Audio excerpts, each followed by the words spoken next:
On a bench by the sea, Violet Duffy has finally found peace.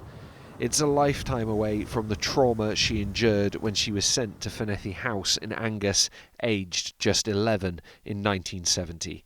It was supposed to be a place for the girls to escape inner city Glasgow. Instead, Violet and hundreds of others were abused by some of the teachers and staff. But it was all mostly frenzy attacks. They would hit you. They loved it. They thought it was like a game to them. Being that small and being punched in a way that a man would punch another man. In October, this woman, Patricia Baxter, known then as Patricia Robertson, was found guilty of abuse charges against girls in her care at Fornethy, including Violet. She was the first to report abuse to police in 2017, but Violet also reported sexual abuse by a man who worked there. That man was George Howe, a former caretaker and gardener at Fornethy. Violet says he abused her the day before she was due to go home, after she had been to the tuck shop to buy chocolate as a gift for her mum. I was so happy that I was going home. And I came out and George was in the corridor.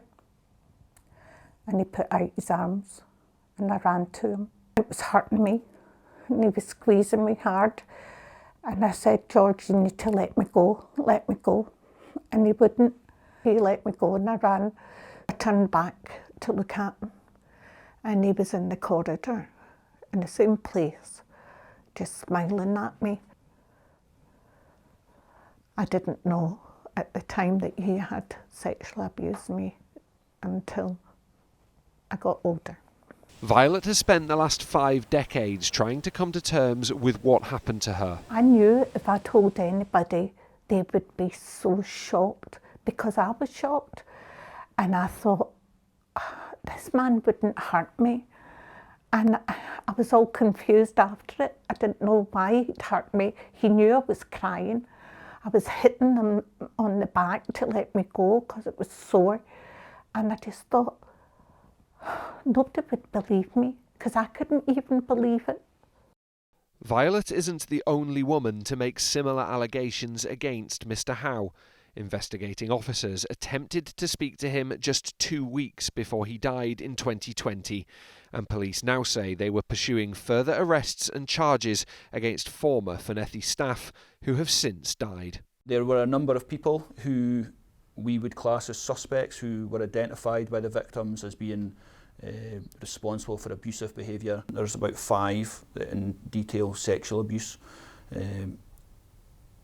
So yeah, it isn't large scale in respect of who've come forward to the police, but I have no doubts that there may well be, as we've talked about here, it was open for 30 odd years, Fornethy School, a big turnover of children, and I think we're just scratching at the surface of the amount of people who have come forward to report the abuse.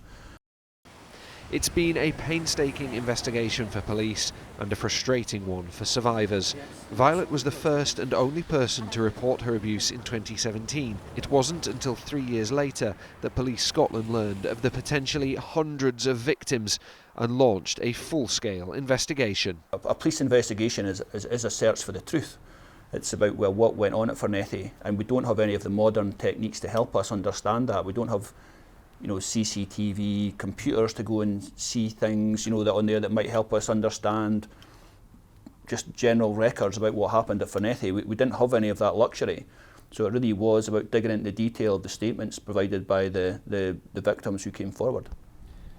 Whilst that investigation secured the conviction of Patricia Baxter, for the survivors, there's a frustration that other abusers escaped justice through death. For Fornethy women, they're now left to consider what the next stage of justice for them might look like. Ollie Dickinson, STV News.